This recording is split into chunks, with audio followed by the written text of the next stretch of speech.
launch when we tried to get Bishop Emma into a canoe with Johnny and paddle to the other side of the lake. And going to the other side of the lake is a real key part of the vision for the Northern Mission Centre. There's a theologian called Bevans, and he talks about one mission, two ways. And it's about how do we as pioneers go to the other side of the lake, but how do we bring the church with us? And I like that idea of in the new vision refresh, in time-honoured and fresh expressions, both being pioneering and going to the other side of the lake together to reach new people and find new ways of being church together.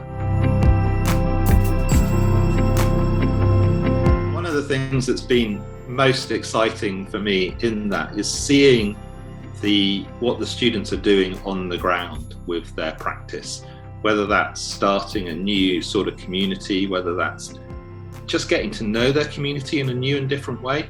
That local practice has been really exciting. The other thing that I've really kind of learned over the course of the year is how important the community of the student body is, and so this community of pioneers that's emerging through the course and through the wider connections in Cumbria.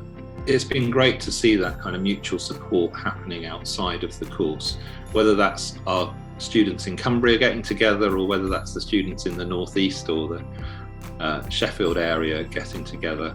That sense of community and oneness together as we explore the mission of God is really great to see. Almost if it hadn't been for lockdown, we probably wouldn't have gone digital. Pioneering is a very kind of relational thing on the ground, of building relationships. And so for me, it's quite important to mirror that in how we run the course. But at the same time, it's presented a whole series of new opportunities. So one of the things we're discussing is the possibility of having a few different cohorts all being taught at the same time, but maybe being present in their region if there's enough students coming from a particular area, and really collaborating much more through the online space in the future. And so that could be really good development.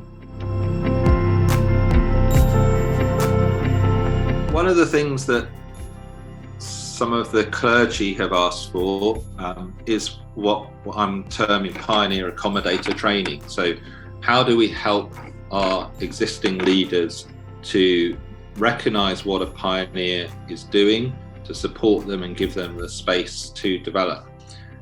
So that's certainly going to be on offer over this coming year at some point.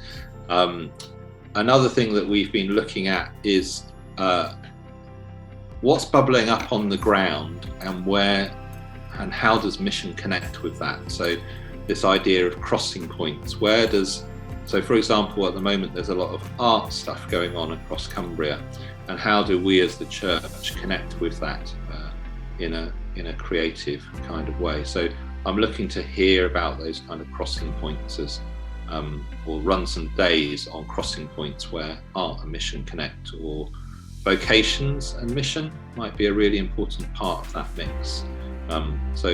So that's the kind of thing. Building really to 2022, when I know we can start meeting physically again and maybe run some more fiesta type events. I think God would say keep paddling.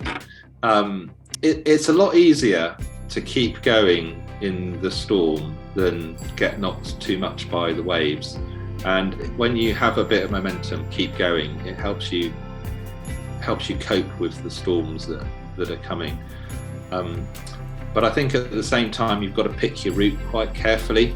You don't want to be side on to the waves too much and that kind of thing. So there's some really good opportunities on the horizon, and I think God would be saying keep your eye out for the right opportunities.